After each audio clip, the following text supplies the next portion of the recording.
Hey guys, welcome back. Today we're going to talk about the 7 mistakes that parents make that no one talks about, which is why we're going to talk about it. The criteria for this list of parenting mistakes is the first one. Well, nobody talks about it, obviously, or at least people don't emphasize it enough. Based on my sensibilities, I think these parenting mistakes need to at least be emphasized more. The second criteria is I've heard it multiple times from many different people in a therapeutic context, let's just say. I've really heard it from most of these. I've heard it, too many times to count. And the third criteria is I saw that these mistakes had a profound impact on the person, on the client. Way more profound, a way bigger impact than you would initially think. And it's one of those things, you think about the mistake and the potential effect you could have on a child afterward, and you think, yeah, that would be a big deal. It seems subtle, it seems like it's not that big of a deal, but it's a profound impact. So let's go through them quickly, and then we'll get to each one in turn. The first one, not having friends. Second, cultural pessimism. Third, no emotional support at menarche, because that's how you pronounce that. 4, you speak poorly of other families. 5, codependent rage. This is when a parent is nicer to neighbors than they are their own family or children. 6, not taking care of your parents. There may be talk of nudity and obesity there. We'll get to it. And then 7, using your authority as a parent. Using your authority as a parent to wield power rather than truth or stability to wield power. That's a big one. I think that pound for pound, that causes, I think, the most resentment in children. All right, so let's go through them. The first one, not having friends. Now, I think that, I don't think, I know that babies are born expecting to see a mother's face. That's what they need. They need engagement with a mother's face so they can grow and develop properly, emotionally. And when they don't get that, we know that they don't. Now, obviously, the baby's not thinking, oh, where's my mom's face? But they know something's missing when mom isn't there. And I think it's the same thing, probably to a less degree, but it's the same thing when there's no community or their parents don't have any friends. It's like being born without a limb. Yeah, I guess you never had that limb, but also you know that something's missing. And it's the same thing. It's like the beginning of The Bitch, the scariest movie of all time by Rob Eggers.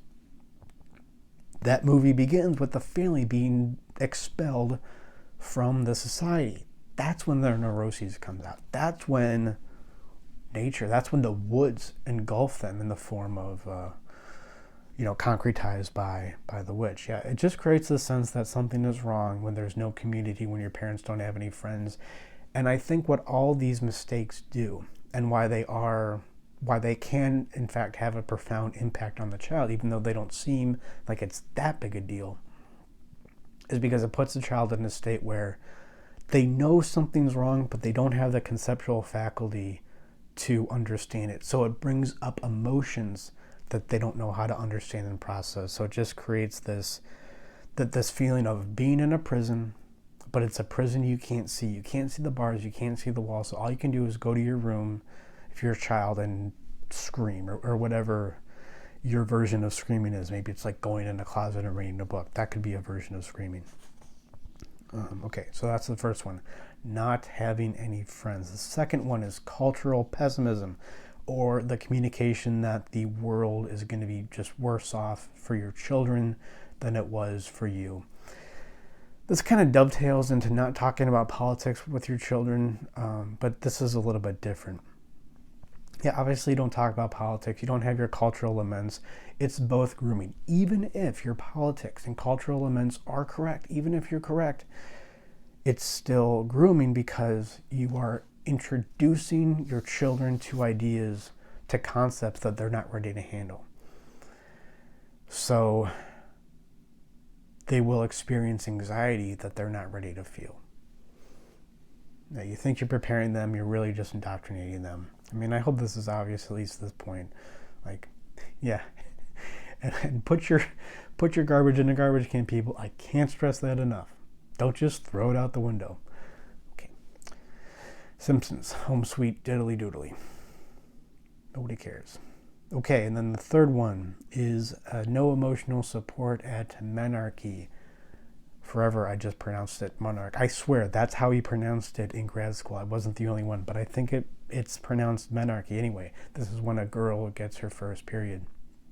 Now, you would expect me to say, or you would expect me to have in this list, no initiation rites for young boys, and but I think people talk about that plenty. People talk about the fact that there's no initiation rites for young boys. We don't do it, but people at least talk about it. Nobody talks about this one. And I've heard this from a lot of different women, how there's just no emotional support at this really crucial time, at this extremely stressful time in a young girl's life. And now we know it's happening younger and younger. It used to happen at 15, 16. Now it's happening at 11, 12, 13. And it's a huge stress that a young girl goes through. I mean, way more stressful than having a child, right? Way more stressful than having a child, given the context, given how young girls are when they typically have their first period. And there's no support. I mean, so many times I hear of girls not getting support. Yeah, I mean, somebody will throw tampons at them and show them how to use them, but their body's changing, and I could just imagine it being very stressful. That is initiation, right? Boys don't have initiation rites. That is an initiation rite for women. It happens. It's going to happen. And they don't get any support, right? Where's the celebration? Where's the period shower? That sounds bad. That sounds really gross, actually. But, we do all these things for a baby, but not for menarche. It seems backwards. And I think a lot of young women develop complexes around this time because of it. Because they need support and they don't get it. And look, ideally, I don't know what the perfect plan here is. You take a day off school, at least, I would say. I mean, in my mind, I'm thinking, take a month off school. Who cares? You got to get through this and feel somewhat stable and somewhat connected with your mom.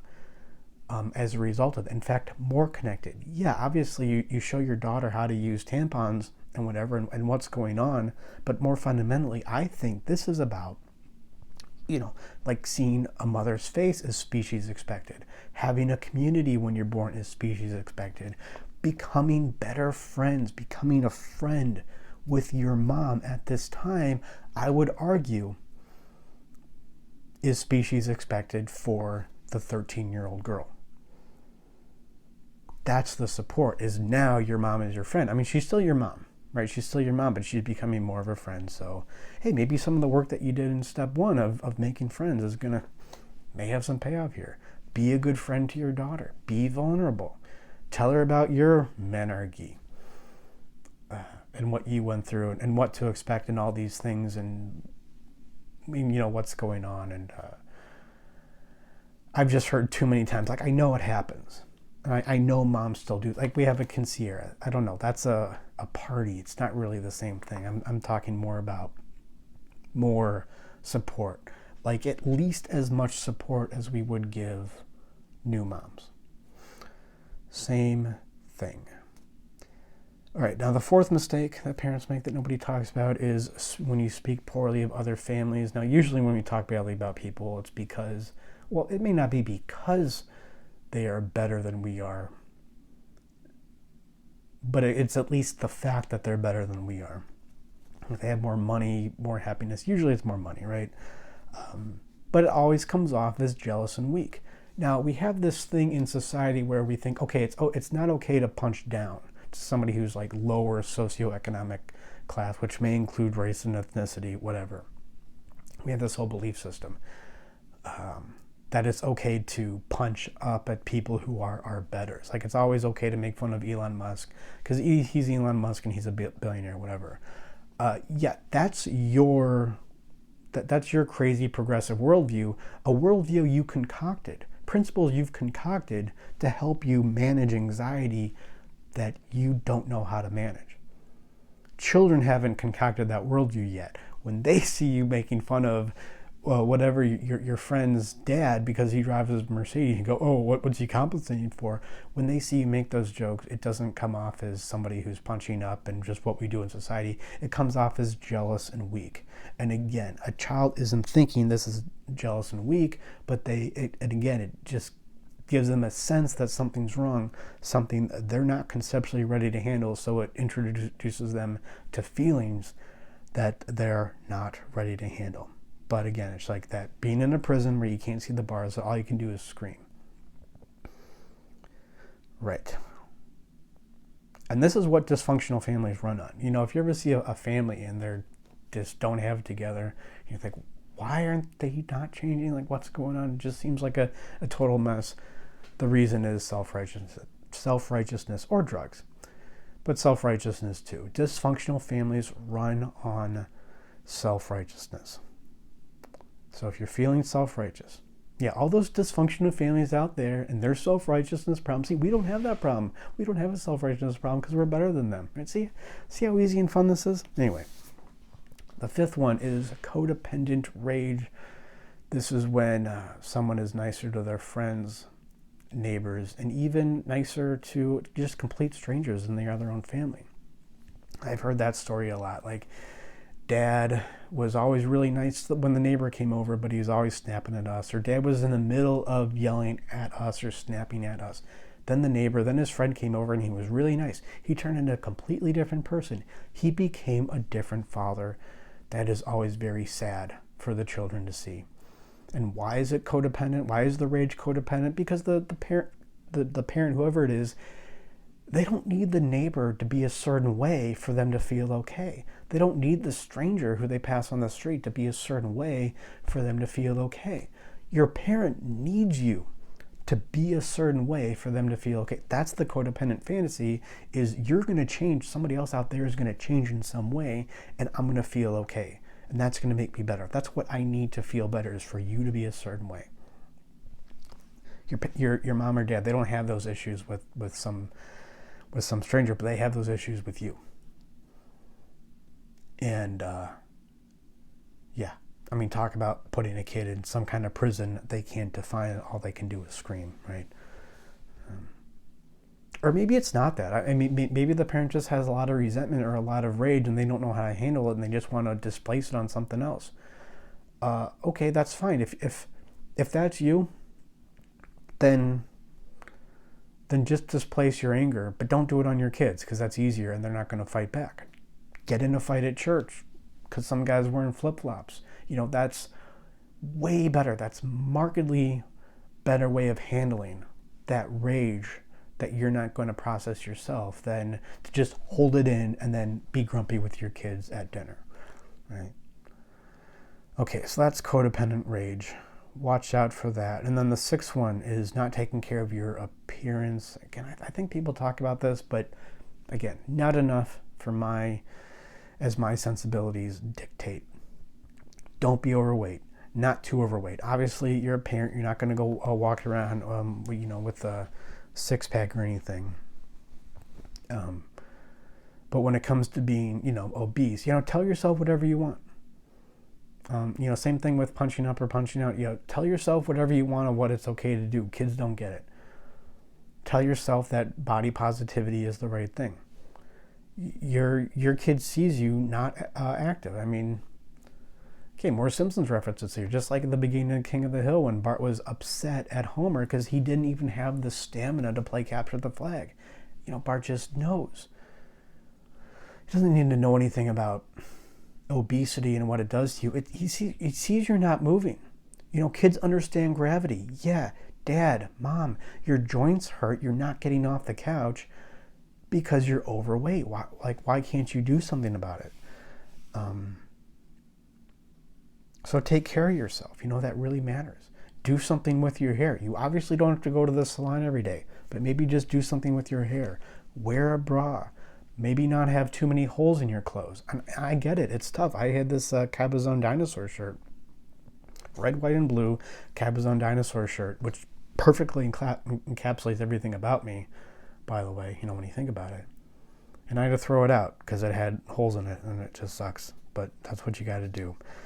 And under this category, I would include do not walk around naked in your house like a zoo animal, right? Because that's what children see. That's what children see when you walk around naked, like you're a pachyderm in captivity, like something's just wrong. Before I had kids, I would say that a parent could be naked. A parent can be purposely naked in front of their opposite sex child up until maybe the child's 4 or 5. I don't know. That's just what people said. So I'm like, oh yeah, 4 or 5. That sounds good. Now I'm thinking 3 tops, 2.5, 2 even. I mean, if your child's potty trained, if your opposite sex child is potty trained, do not be purposely naked in front of them anymore. Like, obviously, if they walk in on you, going to the bathroom or changing, it's no big deal. It's like your friend. It's like your friend walking in, like, oh, you saw my penis, so what? I mean, by the way, if your friend hasn't seen you naked, are they even your friend? If your friend hasn't seen your butthole, are they even your friend? That doesn't sound gay. You sound gay. So what you do is when you wake up is you just put yourself together a little bit for your children. If your sister phoned and said she was going to be over in 15 minutes, you would put pants on. It's the same thing. It doesn't have to be a big deal, but your children are people and they are looking at you. Just try to remember that. Okay, now the 7th thing, and this is pound for pound the most important one I'm going to talk about here, the mistake that parents make that nobody talks about. What am I even talking about? Is you use your authority as a parent to wield power rather than using truth and stability to wield power. What I'm saying is never say because I said so. Again, yeah, people talk about this, but not enough. It's the parent equivalent of when Joffrey in Game of Thrones, remember that? When he was trying to justify his decisions by saying, I'm the king, you got to do what I say because I'm the king. He kept emphasizing that he's the king. And then his dad said, hey, look, buddy, like you can do that and you can get away with that. But when you emphasize the fact that you're the king, that actually undermines the power that the title of king conveys. It just looks really bratty and whiny and stupid, but the parent equivalent of that is just saying, because I said so. And this just drives kids bonkers. It just causes a lot of resentment later on, to varying degrees. Like, yes, kids need boundaries, but they need boundaries as much as they hate being told what to do. And I don't know who needs to hear this, but those are 2 different things. Having a boundary with your kids and just telling them what to do. It's tough to do perfectly, of course, because you are the parent, and at a certain point you do need to say no or yes or do this, don't do that. But it's good to at least engage with your child as much as possible. Explain to them in a way that they can understand why you're doing what you're doing. Like, why do we need to take a bath? Well, it's good to be clean. It keeps you healthy. This helps you with infections. Really what we're doing is we're taking 5 minutes away from playtime now so we can take a bath, so we can actually have more playtime later on. Everything that we're doing here is so you can actually have more playtime. I know it doesn't seem that way, and your child's not going to get it, but again, it's not about being able to logic everything with them. It's just seeing that you're calm and explaining things to them is where it's a lot healthier place to wield from which to wield power, rather than just saying, well, I'm the parent. It's a great way to engage with your kids. I don't know. I mean, plus it challenges you to introspect and ask yourself, well, why do I have this rule? Maybe you don't have a good reason for the rule. Maybe the reason you have that rule is to protect yourself and your own anxiety rather than to do what's best for your child. Like, do I not want little Susie to paint her room because it's a reflection of reality, because I'm conveying reality properly? That's what all parenting is. It's just conveying reality to your children. Or am I just like worried about the resale value of the house, and is that really justified to give her that rule because of it? So it challenges you to go, like, what's a good thing to talk about here? And obviously you can't do it perfectly, but again, what's so great about doing this is it's just a good way to engage with your children that they clearly like. I don't know, my kids like it. They're big nerds, obviously, but I think a lot of kids will like that stuff. So those are the 7 mistakes, and really what they'll do is they create this invisible prison.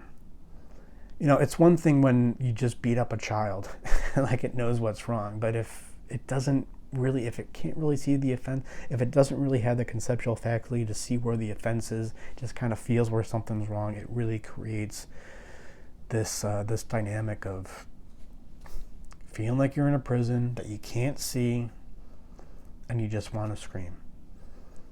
You just want to scream. And of course, simply because you know, I mean, if you had every perfect parenting strategy downloaded into your mind, it's still not going to mean you're going to be a good parent, right? Like,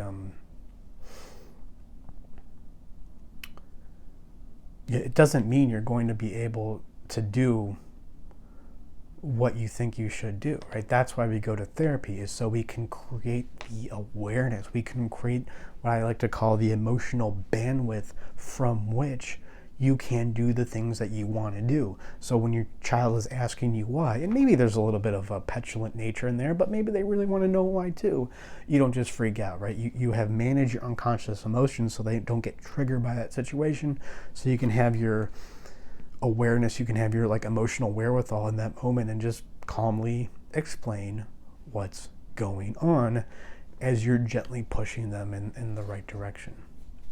Becoming calmer and calmer as you're getting closer to the thing that you want them to do, right? You can't just do that automatically. Well, you know, maybe some people can who don't have too many unconscious issues, but for people who do, and it doesn't matter how smart you are, how well you understand intellectually how important some of these rules or mistakes may be, you're going to flip out on your kid and just say, "Oh, because I told you so," and it's just going to create this really.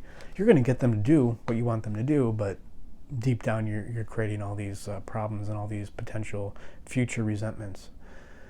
You know, which isn't bad. You know, you're never going to be a perfect parent, and it's very natural for children to resent their parents. And that's part of what children need to do, is work on their resentments themselves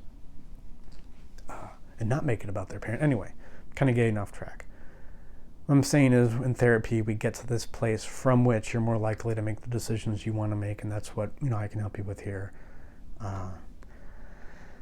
You know, you have different problems in your life. Like, you have your problem with your money. Maybe you have a problem with your mother-in-law, your wife, with bratty kids, and it all seems like disparate problems that you need to work on individually. But I think when you go to therapy, you realize, oh, I'm mismanaging emotions in this way, and it's giving rise to all these problems. In fact, these problems that I thought were my problems are actually not problems. They're symptoms of a deeper problem. They're symptoms of how I'm mismanaging my emotions. They're symptoms of this fractured relationship with myself. And you go in therapy and you look at, okay, this is my issue. I'm just going to work on this, and I'm going to talk about it in this precise way based on what emotions are. If you want to know what emotions are and how they work, go get my first book.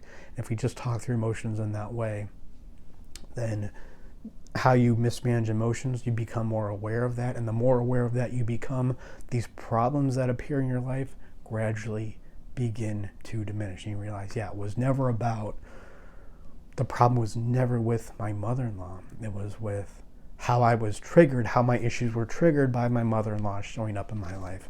Hear me now, believe me later. That's what's going on. Not saying your mother-in-law is perfect. Of course she has her issues, but that in no way justifies your problem with her. It just explains how she triggers your own issues. So that's what we can help you with here. Yeah, free consultations. joinanimus.com/schedule. Thank you guys, and remember that your issues show up in your relationships. Your psychological issues show up in your relationships, and the relationships where your issues show up the most, of course, is your relationship with your children.